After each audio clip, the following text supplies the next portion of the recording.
Hola, ¿qué tal? Paz y bien, soy el padre Rubén Francisco Bellante y nos encontramos en otro episodio de Gozo y Evangelio.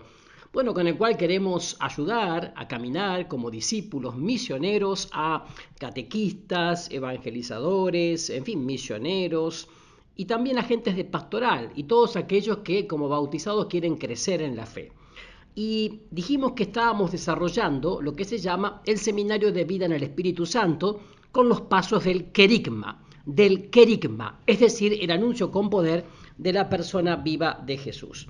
Y estábamos en el último programa, ustedes recordarán, concluyendo el segundo paso del querigma, que es justamente el pecado. Y antes de pasar al tercer paso de este seminario de vida en el espíritu, ¿no?, que tiene los pasos del querigma, antes de pasar al tercer paso, que es la salvación en Cristo Jesús, quería resumir un poquito algo más sobre el segundo paso, que es el pecado. Quería decir, en primer lugar, admitan la realidad del pecado en su existencia, es decir, admitan que ustedes tienen dentro de sí el pecado. Como hijos de Adán y Eva somos todos iguales. Tenemos la pecaminosidad dentro de nosotros y continuamente tenemos que estar luchando contra el pecado. Esto lo necesitamos saber. En segundo lugar, no hagan de esto una tragedia.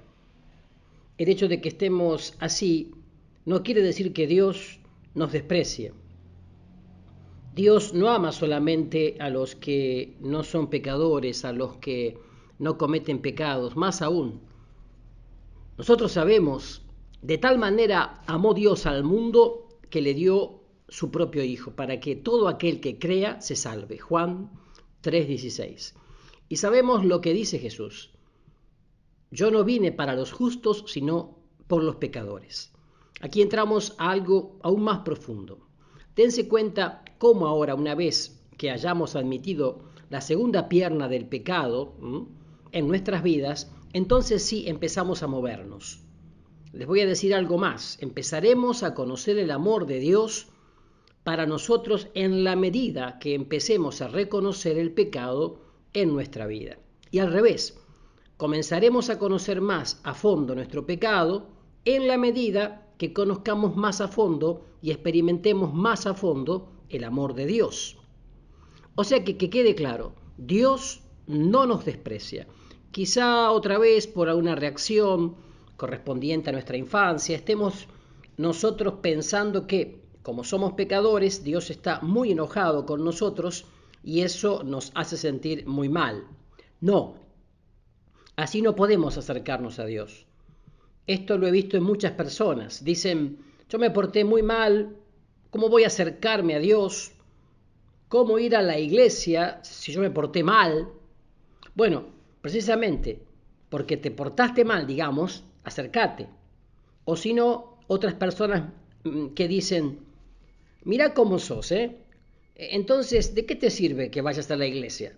No vayas, no debes ir. A la iglesia solo van los que están bien. Bueno, yo creo que van a la iglesia no porque está muy bien. A la iglesia entramos para cambiar, para mejorar, para madurar, para crecer. No vamos porque estemos muy bien. De otra manera, nadie estaría en la iglesia.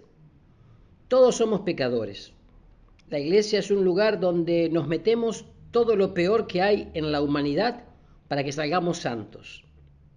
No entramos porque seamos buenos. Otra cosa más. ¿Dónde vamos a encontrar a Dios? ¿Saben dónde? A Dios lo vamos a encontrar en nuestro pecado. Como que esto nos suena raro, ¿verdad? Cierto. A Dios lo vamos a encontrar en nuestro pecado. No hay otro lugar donde encontrarlo. Dios a los pecadores no les puede mostrar otra cosa más que lo que en su amor se llama misericordia. Misericordia significa corazón para la miseria. El amor de Dios para el pecador se llama misericordia. ¿Dónde vamos a encontrar misericordia si no es precisamente en nuestro pecado? Tu pecado podría estar aquí y vos estar allí, como separado por una pared. Pero del otro lado está Dios. A la hora que con arrepentimiento haces que caiga la pared que te separa de Dios, el encuentro de Dios con vos es profundo. Dios está detrás de tu pecado, esperándote con sus brazos abiertos cuando vos le digas, no quiero este pecado. Automáticamente entonces Dios se vuelca en ti totalmente. Por eso nunca hay que dejar que el pecado se convierta para nosotros en algo así como intocable.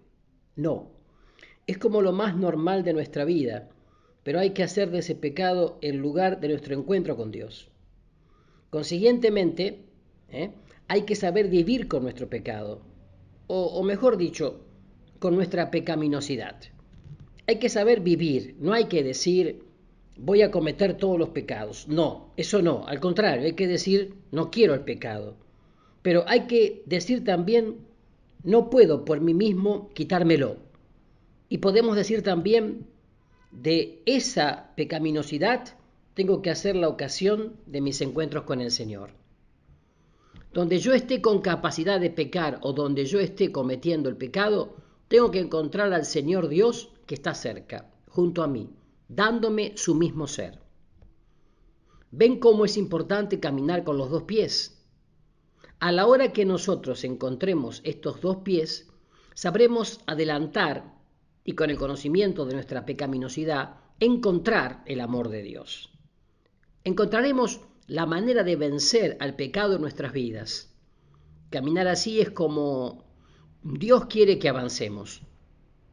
No le cierren la puerta a Dios. Les diré otra cosa. No tengan asco de ustedes mismos. Dios no lo tiene. Dios siempre tiene o siente por ustedes un gran amor. Sabe que nuestro pecado es solamente un producto de la debilidad que tenemos. Ninguno de nosotros, cuando alguien está enfermo, le dice, aléjate de mí, sino uno como que tiende a brindar una ayuda. Por eso hay que recibir esa ayuda de Dios. Tampoco nosotros tenemos que decir a los demás, vos sos de lo peor. Es mejor decirle, hermano, somos compañeros en lo mismo, somos iguales. Yo te quiero ayudar. Por eso para cambiar la sociedad, a los que llamamos explotadores y demás, hay que decirles, no sos más que un enfermo, con tales características, pero todos necesitamos ser ayudados por todos. Necesitamos dar a todos el apoyo para salir de esa debilidad y de esa enfermedad. San Juan, en el capítulo 1, versículo 8, en su primera carta dice, si decimos que no tenemos pecado, nos engañamos y la verdad no está en nosotros. A mí me cuesta a veces trabajo pensar que nosotros no tengamos pecado. Así es, por eso digo, como síntesis, ¿no? Descubrir esto, ¿no? Y pasar a ese punto importante, en la propia experiencia de pecado, decirle al Señor, salvame, ¿no? Salvame, Señor. Porque fíjense que gritar es lo primero que hace el ser humano cuando nace. Grita. Y si no grita, le damos unas palmadas para que grite, ¿no es cierto? Gritar. ¿Por qué? Y porque ese grito es la expresión de haber llegado hasta el extremo de la muerte y entonces es cuando hay un grito. Bueno, eso es lo que da la salvación. Eso, lo que da la vida. Y dice aquel autor, eso se queda grabado en la memoria del hombre, aunque no sea conscientemente. Por eso, todos, cuando estamos en peligro, gritamos. Es como una reacción de nuestra memoria que encuentra en eso una salvación. Yo también les diría, solamente el ser humano que conoce tan a fondo su pecado puede gritarle a Dios con un grito grande, ¡sálvame! Y no se olviden también de que Jesús, cuando murió, lanzó un gran grito, dice el Evangelio, el gran grito que nos dio la vida, el de su muerte. Entonces, vivan su pecado, pero con su sentido, no lo vivan a lo mundano, vivan su pecaminosidad encontrando a Dios, buscándolo a Él. Él se quiere manifestar pleno, con todo su amor, para aquellos que se confiesen pecadores. Ahora les pido que ustedes mediten esto que les acabo de decir y que puedan leer después la carta a los Romanos capítulo 7, Romanos 7 del 14 al 25 y Lucas capítulo 16 del 9 al 14. Evangelio según San Lucas capítulo 16 versículos del 9 al 14. Entonces de esta manera van a hacer oración, meditación, ¿no? El tema segundo del querigma, ¿no? O del seminario de vida en el Espíritu, que es el pecado. Y así vamos a entrar de lleno al tercer paso, que es la salvación en Cristo Jesús.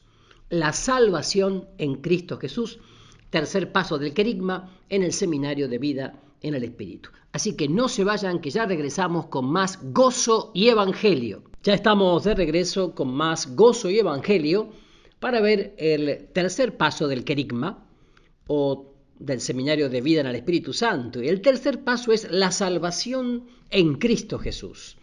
Pero tenemos que tener en cuenta las falsas búsquedas de la salvación. A ver, en primer lugar, veamos que el ser humano siempre busca y quiere no depender de ese mal que es el pecado, de todo el mal que le hace el pecado, pero lo busca en otras cosas. Con frecuencia el ser humano busca la salvación por los caminos de una cierta magia. Quisiera que las cosas se solucionaran como por arte de magia. Esto también desvía al ser humano, lo aparta de Dios. En otras ocasiones busca otros medios como la adivinación, el pensamiento mágico.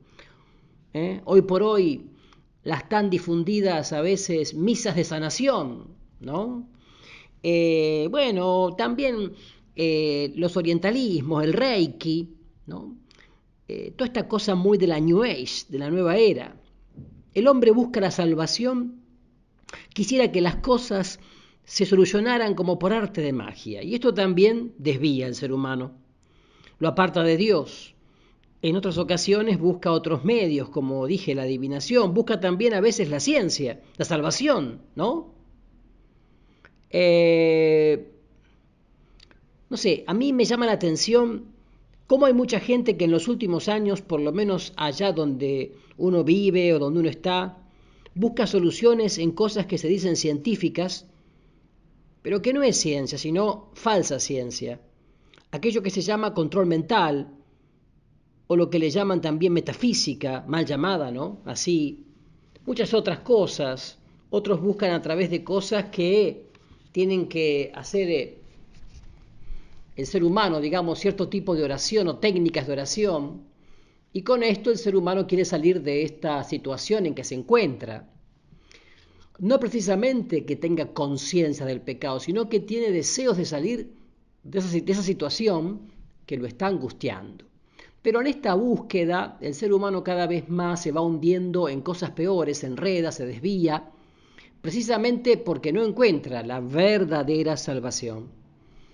En otros casos se ha pensado que en las ideologías políticas, en las sociales, piensa que aún pueden traerles alguna salvación. Ha habido personas que se han entregado con pasión a las ideologías, ¿no? Yo les puedo decir que al principio en realidad muchas personas han encontrado en ello una sustitución de la fe. Católicos que por entrar en las ideologías lo único que han logrado es perturbarse de tal manera que han perdido su fe. Entonces han puesto como sustituto de la fe las ideologías. Es el caso, por ejemplo, de quienes han puesto su fe en el marxismo, o también en un exagerado liberalismo, capitalismo, o en los populismos de moda hoy día. Realmente no se ha logrado nada, al contrario. Todo eso son engaños, y si vamos a penetrar más a fondo las cosas tendremos que reconocer que en el fondo siempre está Satanás engañándolo al ser humano.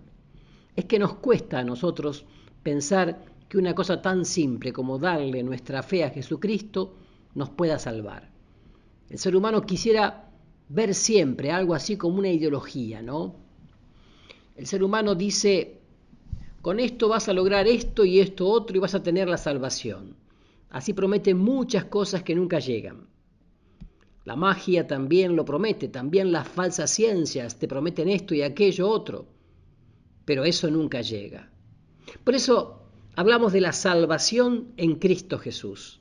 Jesús te dice, entregate a mí incondicionalmente, en fe y no te hundas nunca. Lo que tendrás ya lo verás después, pero no quieras tenerlo ni saberlo por anticipado. La salvación para nosotros viene de Jesús. El libro de los Hechos de los Apóstoles, capítulo 4, versículo 12, tiene una frase preciosa. Dice, no hay bajo el cielo otro nombre dado a los hombres por el que nosotros debamos salvarnos. No hay otra salvación. Lo podemos afirmar con toda claridad. Lo tenemos que proclamar, lo tenemos que decir a viva voz, que todos aquellos que han encontrado salvación la han encontrado siempre en Cristo Jesús, y que aquellos que han buscado otra salvación no la han encontrado. Esto es un punto clave. Lo tenemos que afirmar con mucha decisión. Estamos proclamando una verdad que el mundo necesita. Jesucristo es la salvación. Pero yo les quisiera describir la salvación que hay en Cristo. ¿Cómo es la salvación en Cristo Jesús? Si alguien se está ahogando en el lago, normalmente sabemos que con una lancha lo podemos sacar. O si no hay tal lancha, lo que hay que hacer es llegar nadando a esa persona, tomarla y decirle, no nos vayamos a hundir los dos, simplemente apóyate en mí, pero no te aferres porque nos hundimos los dos. Es muy difícil eso, pero esto es salvar desde el exterior. La salvación, cuando hablamos de Jesús, no es algo así como si viniera de afuera y que se queda afuera. No. La salvación tiene que llegar hasta adentro del ser humano. Por eso la salvación de los seres humanos se busca muchas veces por la cabeza, por las ideologías, por las falsas ciencias y cosas por el estilo. Pero no, la salvación tiene que entrar hasta lo más profundo del ser. Es un primer punto, ahí solo puede entrar Jesús. Dios es el único que entra al fondo de nosotros, pero no entra con violencia, entra en la medida que le dejamos entrar. Es un punto clave. El otro punto, la salvación es como un lugar físico. No digo que sea un lugar, sino como un lugar físico. Si alguien se está hundiendo en el agua, la salvación es encontrar un piso firme y ahí en ese lugar está su salvación. Lo mismo tenemos que decir de Cristo Jesús. Cristo Jesús, Él, no lo que Él diga, no sus ideas, sino simplemente su cariño, ¿no? No simplemente eso, es más que eso, es su persona misma, es el lugar donde está la salvación. De manera que tenemos que llegar a la persona de Cristo Jesús y en Él encontrar la salvación. ¿Cómo quisiera que esto realmente lo penetráramos?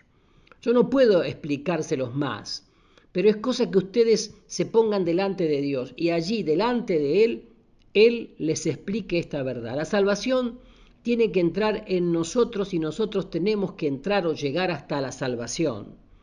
Pero esa salvación es la persona de Cristo. Él que nos penetra y nosotros que lo penetramos, nuestra persona puesta en Cristo Jesús.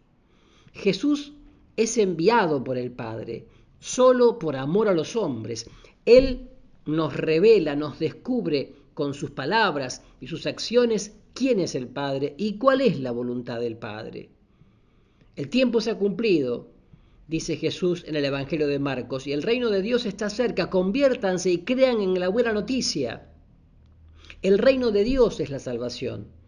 Esto es lo que hay que hacer. La buena nueva está en eso precisamente, saber que sí es posible salvarnos. La buena nueva está en hacerle saber al hombre esto. Mirá, esto que vos no podés, ahora es posible. Eso que vos has buscado sin poder hacerlo, ahora es posible.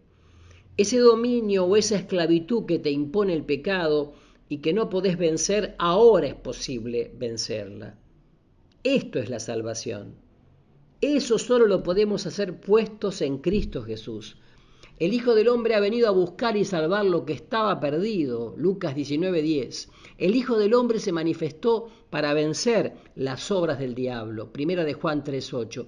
Jesús iba a morir por la nación, y no solo por la nación, sino también para reunir en uno a los hijos de Dios que estaban dispersos. Juan 11:52. Miren, en todos estos textos la salvación es la persona que no hace ciertas cosas al exterior, sino que con las cosas que realiza, con esas mismas, penetra los corazones y los cambia. Esa es la salvación. El ser humano no necesita que le den recetas para que él lo haga, para que haga su salvación. Eso es a veces lo que queremos. Queremos que se nos dé una receta para saber qué tenemos que hacer para esto. Así como cuando le dan recetitas para curarse de quién sabe qué cosa, ¿no? Pero esto no es así. Jesús, con su muerte, dio muerte al pecado, resucitó y con su poder destruyó nuestra muerte. En adelante solo quedan como esclavos del pecado y de la muerte quienes libremente se ponen bajo su yugo. En realidad nuestros pecados son los que nos hacen a nosotros esclavos. Nuestra voluntad, nuestro dejarnos llevar, nuestro dejarnos dominar, pero la fuerza para no caer dominados solo nos viene de Cristo Jesús. Al resucitar a una vida nueva, Jesús ha destruido para siempre el poder de la muerte y destruyó también su causa, que es el pecado. El poder de su resurrección supera cualquier poder humano y cualquier poder diabólico. Jesucristo es el vencedor y hay que reconocerle nuestra propia existencia. El Señor de la muerte, ¿no? El demonio ha sido vencido. Ya no puede nada en contra del ser humano excepto de aquel que se le pone a sus órdenes. Nuestra unión con Cristo es una unión con Cristo resucitado. Dice la carta a los Romanos: fuimos con Él sepultados por el bautismo en la muerte, a fin de que, al igual que Cristo fue resucitado de entre los muertos por medio de la gloria del Padre, así también nosotros vivamos una vida nueva. Ya continuamos con más gozo y evangelio. Continuamos ahora, después de la pausa, con este tercer bloque de gozo y evangelio de hoy, donde estamos viendo, bueno, los pasos del querigma, los pasos del seminario de vida en el Espíritu Santo, y especialmente, bueno, este, que es el tercero, la salvación en Cristo Jesús. Y hablábamos un poquito, de la experiencia de la salvación. Aquí tenemos una enseñanza, pero esta enseñanza hay que hacerla vida. Y sí, mucha gente escucha esta palabra de Dios y dice, qué bonito, qué lindo, pero ¿y eso qué? ¿Cómo se hace? Yo no pretendo enseñarles a ustedes cómo se hace, pero sí quiero invitarlos a que lo hagan. Otra vez, retomando un poquito el primer tema, ¿no? Yo sé que ustedes, muchos de ustedes que me escuchan, han experimentado la acción de Jesucristo. Pero yo no sé hasta dónde ustedes siguen experimentando, hasta dónde quisieran o quieran experimentar. Vamos a decirlo de otra manera. Hay personas que se han conformado con que Dios los ha sacado de una serie de pecados, o medios graves o muy graves. Entonces llegan a una situación en que dicen, bueno, así estoy bien, pasó. O sea, ¿pasas qué? ¿Qué pasaste? A ver, ¿a dónde pasás con eso? A ver, la vida de Dios es santidad. Oh, Padre, pero eso no es para todos. A ver, ¿cómo que no es para todos? Aquí entramos en un punto muy serio. ¿Qué cosa es la santidad? La santidad no consiste en hacer cosas raras. La santidad no consiste en ser perfectos con la propia perfección. La santidad consiste en tener la vida de Dios plena en uno mismo. La santidad de Dios consiste en llegar a la plenitud del ser humano. El ser humano se hace pleno cuando es santo. Si nosotros no aspiramos a la plenitud del ser humano, aspiramos a ser menos de lo que podemos llegar a ser los seres humanos. Entonces le pregunto, a ver, ¿quiénes quieren ir al cielo? Y todo el mundo levanta sus manos. Y les vuelvo a preguntar, ¿quiénes quieren ser santos? Y bueno, ahí el 20% deja de levantar las manos. Francamente eso yo no lo entiendo, porque es lo mismo, entrar al cielo, a la vida eterna y ser santo es lo mismo.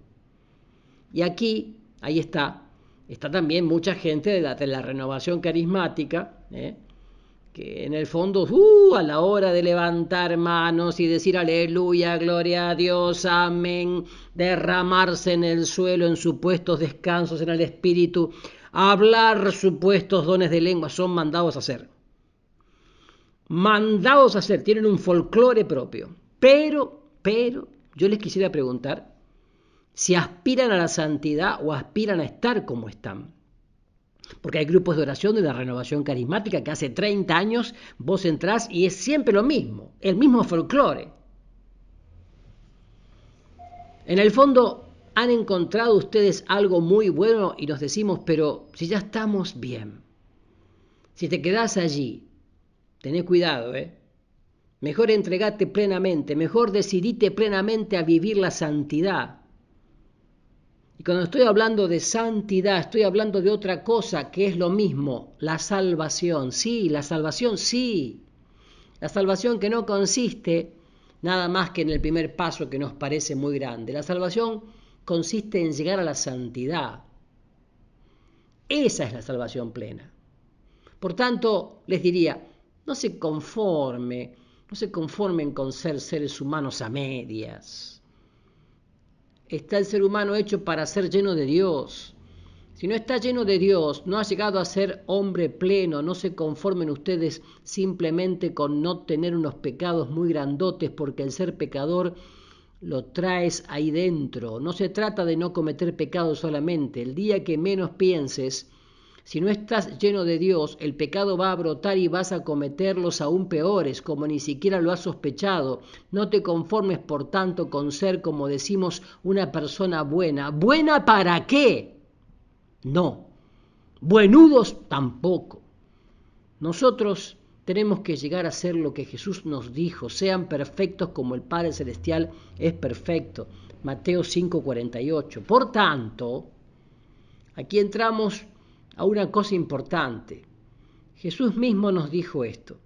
La obra de Dios es que crean en aquel que Él ha enviado. La salvación se hace creyendo a Jesús en su poder, único para salvarnos, y en que nada nos cuesta con su poder. Que no nos cuesta nada, así es gratuito. Esta es otra de esas cosas que no logramos entender. Creemos que Dios nos ama mucho, pero ¿cómo nos va a dar la salvación? ¿Cómo nos va a dar eso el Señor? Nos ponemos entonces a pensar, ¿qué debo hacer? Todo el mundo me pregunta eso, ¿no? Y los mismos apóstoles se lo preguntaron a Jesús, ¿qué debemos hacer? La gente en Pentecostés le preguntaba a Pedro, hermano, ¿y qué tenemos que hacer? Un joven rico le pregunta también a Jesús, ¿qué debo hacer para tener la vida eterna? ¿Qué tenemos que hacer? La respuesta va a ser muy sencilla. ¿Sabes qué? Lo único que tienes que hacer es quererlo y pedirlo, es todo. La salvación siempre es gratuita. Por eso muchas personas no logran la santidad porque quieren hacer su santidad. Por eso las personas no logran salvarse porque quieren hacer su salvación. Por eso las personas no logran liberarse. ¿Por qué? Porque quieren ellos hacer su liberación. El Señor nunca va a dejar que alguien les diga, yo me salvé ante ti. Es lo mismo que decirlo, Señor, Señor, no te necesito. Yo me salvo a mí mismo. Pero el Señor quiere que todos reconozcamos que Él nos salva y no nosotros a nosotros. Ese es otro punto clave de la salvación. La salvación, decíamos, se hace creyendo a Jesucristo.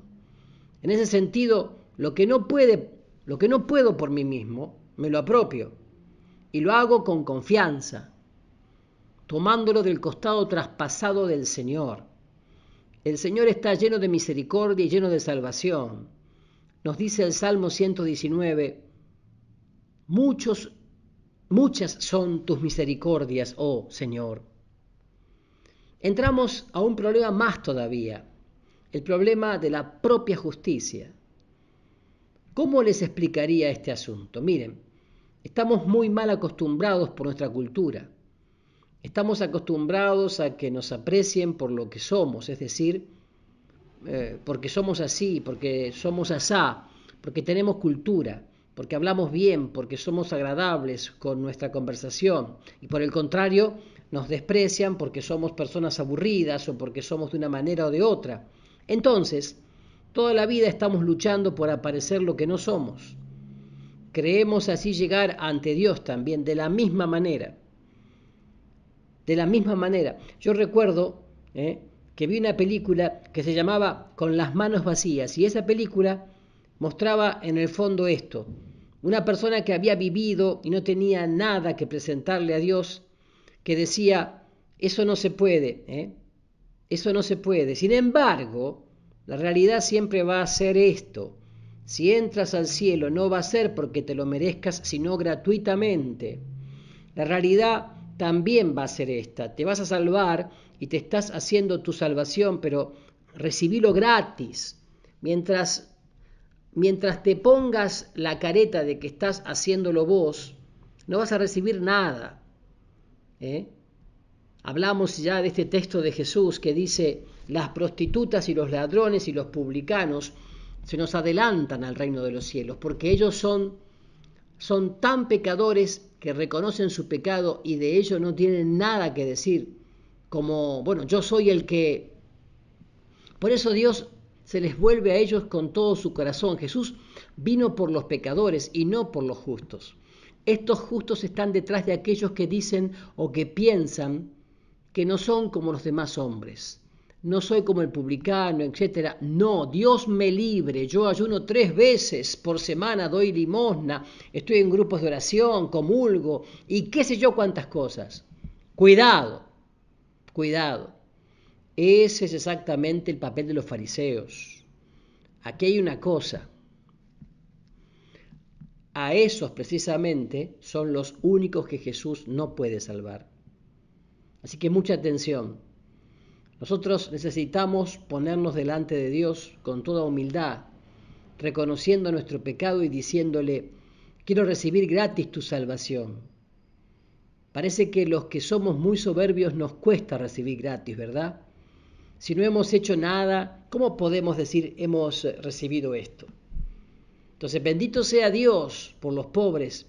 Esos sí reciben gratis. Pero ustedes, ¿son pobres? Puede ser que no, ¿verdad? Háganse entonces pobres, para que reciban gratis la salvación. ¿Y cómo se recibe gratis? Pidiendo, es verdad, pero además estirando la mano. Si uno no la estira, no recibe nada. Hay que saber estirar la mano. Claro, pedir con confianza, con abandono, con entrega, con paz. En eso consiste ese saber estirar la mano. Creer y creerle, abandonarse en el Señor. No se vayan, que enseguida volvemos con el último bloque del programa de hoy de Gozo y Evangelio. En este último bloque de Gozo y Evangelio me gustaría profundizar un poquito más esta frase que dije. ¿Cómo es el asunto este, no? Estirando la mano, dije. Si uno no la estira, no recibe nada. Ajá. Miren, lo que les voy a decir ahora es una práctica que uno puede tener, sobre todo cuando uno recién conoce el camino del Espíritu Santo, ¿no? Que uno se da cuenta que el Señor va limpiando de muchas cosas, que uno va conociendo más la palabra de Dios. Es verdad que uno a lo mejor la conocía por haberla estudiado en el seminario, ¿no? O en cursos bíblicos, pero la va conociendo mucho más profundamente, de una manera distinta, porque se va abriendo a la palabra de Dios. Entonces uno se da cuenta que la palabra le está hablando ahora. Y la entendía como no la había entendido antes, eso sí. Uno leía el Evangelio todos los días, pero un buen día Dios me hizo entender esto, ¿no? Vos no crees en la oración. Entonces me fue difícil admitir que no creía en la oración. Pero lo tuve que admitir, es decir, llegué a la conclusión: yo no creo que si le pido a Dios todo lo que le pido me lo dé. No creo en eso. En el fondo era eso, ¿no? Así que, bueno, nada más porque sí, llegué a esa conclusión. Pero además llegué a esta idea. Y si no lo creo, ¿cómo voy a andar predicándolo? Y claro, ¿eh? Ya sea como sacerdote, como catequista, como misionero, como agente de pastoral. Así que le pedí a Dios tener siempre una muy fuerte experiencia de Él, ¿no?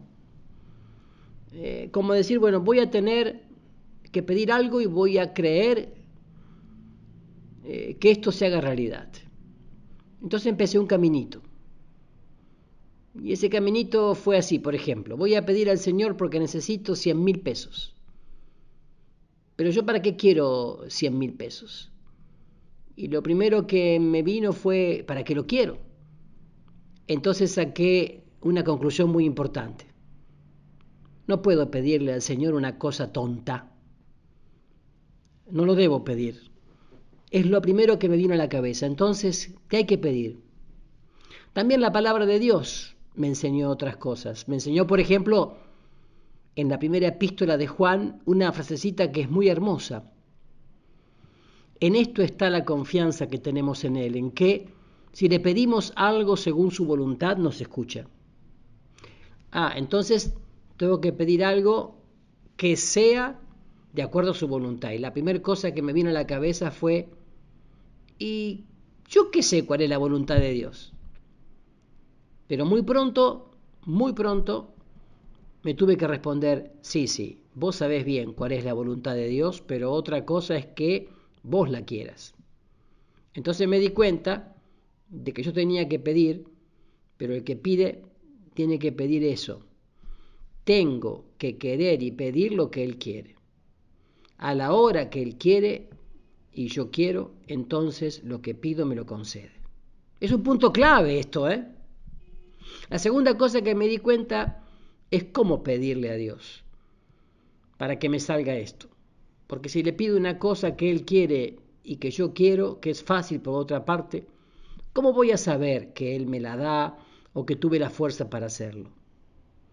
Entonces tengo que pedir algo difícil, algo que yo no puedo. Y me puse a pensar. Tengan en cuenta que para esta experiencia uno pasa a veces semanas, ¿no? Una experiencia que fue hecha con mucha calma, como quien no tiene apuro para hacer un experimento, sino que quiere poner todo lo que es necesario para hacerlo. Entonces llegué a encontrarme con una cosa difícil, muy difícil, que es esta, ¿no? Cuando uno hace unos retiros espirituales llamados ejercicios espirituales, ¿no? Bueno, cuando uno termina esos ejercicios espirituales, uno se da cuenta que tiene algunas fallas que puede corregir.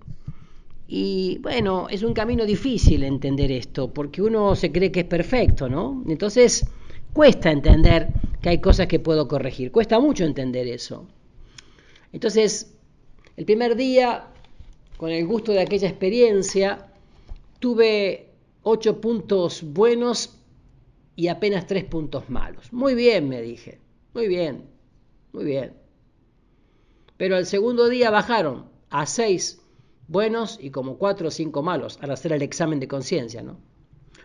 Y al tercer día quedamos empatados y el cuarto pasaron a ganar las malas. Entonces me dije, hasta aquí llegamos. Ya no sigo adelante. ¿Para qué llevar contabilidad? Vino el año siguiente y otra vez la misma historia. Me dije, no, esto está mal. No lo puedo dejar así. Tenemos que seguir adelante. Tomé entonces otra vez el mismo propósito que había tomado al finalizar el retiro y el mismo sistemita, pero si el año anterior me había durado una semana el propósito, esta vez no me duró ni 3 días. O sea, vi que inmediatamente subía lo malo. Entonces, ¿qué hice? Lo que hace la mayoría de la gente buena, entre comillas. ¿Qué hace la mayoría de la gente buena? ¿Qué hace? Saber vivir con sus pecados y se acabó. Me acuerdo de aquellas confesiones que dicen, Padre, me acuso de que soy la misma o el mismo. Y se les da la misma penitencia. Y se acabó. Bueno, así me acostumbré yo a vivir con mi pecado, pero al mismo tiempo lo rechazaba y estaba disgusto con eso, pero no podía nada contra eso. Ahí está un punto clave, ¿no es cierto? Óiganlo bien. Cuando nosotros aceptamos que queremos algo, pero al mismo tiempo no podemos, no debemos, no debemos acostumbrarnos a vivir caminando con eso que no podemos. Me tengo que conformar con eso porque así soy, decimos. Luego todavía tenemos el descaro de decirle a la gente, pues acépteme así como soy. Por Dios, que no es tan fácil decirte que te acepto con todo tu pecado, ni forzarme a que cargue con tus cosas, ¿verdad? Capté que eso era un buen punto, sabía que Dios lo quería y que yo lo quería, pero que yo no podía. Aquí está un punto bueno. A ver, primer punto, estar en una situación que necesita salvación. Segundo punto, reconocer que no soy capaz de realizar la salvación en esa circunstancia. Estos dos puntos ya los tenía claros. Déjenme volver un poquito sobre los mismos. Al primer punto hay que agregarle, no hay ninguna circunstancia en la vida de un ser humano en la que diga que no necesita salvación. ¿Están de acuerdo? Espero que sí. Digo espero porque bueno. Y el segundo, no hay salvación por más sencilla que sea que no necesite de la acción de Dios y en la cual el ser humano solo puede hacerla colaborando. Conclusión. Toda la salvación la hace Dios y no el ser humano. Ustedes ya lo saben, lo dice la palabra de Dios. Si alguien dice que Jesús es el Señor, lo tiene que decir con el poder del Espíritu Santo.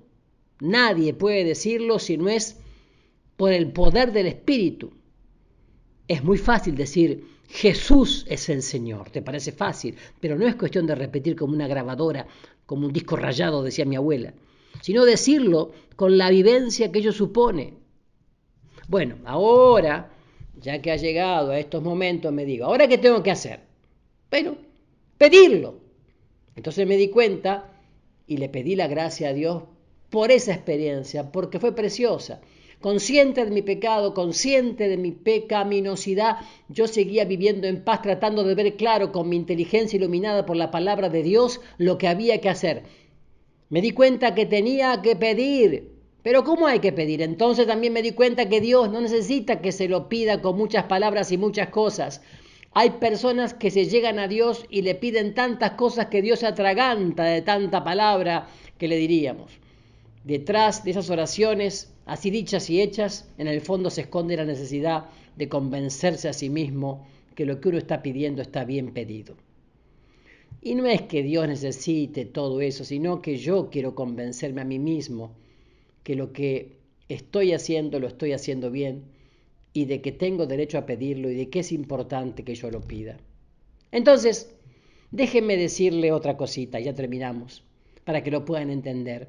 A veces nosotros pensamos que para pedir una cosa tenemos que estar muy bien, como muy seguros, incluso con términos muy apropiados para decir las cosas.